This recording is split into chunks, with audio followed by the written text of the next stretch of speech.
You can run a smoke slinger 12 plus hours? How? I ran across an old friend. A friend that took me back to the dawn of the internet. Meet Mama 3000. I started on YouTube in 2006, and one of the first things I was obsessed with was automating a stick burner. So it's kind of funny. 20 years later, I find myself doing the same thing now. We are 2/3 of the way through this journey, and so far I've showed you how to take a Super 55 basket and get 8.5 hours out of it. I have showed you how to take some fire brick and some densely stacked charcoal and get 12 hours out of it.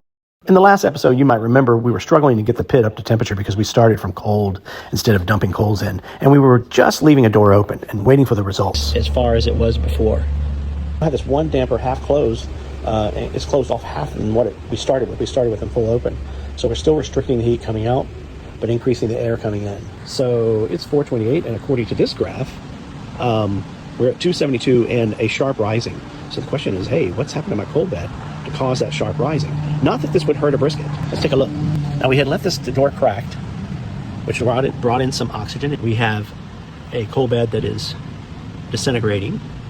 It went around the corner, but look at this. We're getting lighting on this other side. Matter of fact, the very front of this is lit. So we have a little bit too much of a fire going. And that's it for the open door. Shut her down. And what I would do is, let's see what just turning this down, that's a lot to turn down, but we really need to slow that coal bed from burning.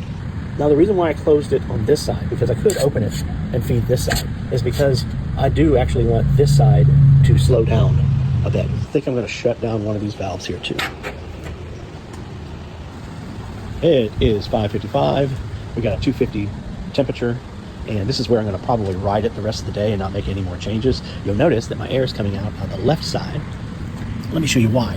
Okay, so if you take a look at this coal bed, it ignited here in the front instead of going around. So it's going to be burning that way anyway.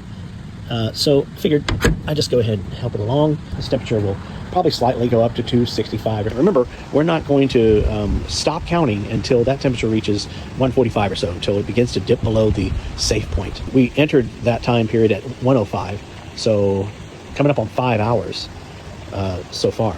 All right, so it's 7:20. As you can see from this chart here, we are on the down swing, so we're about 80 degrees until we exit the food safe. So there's still a little bit of extra time. Let's take a look at the coal bed.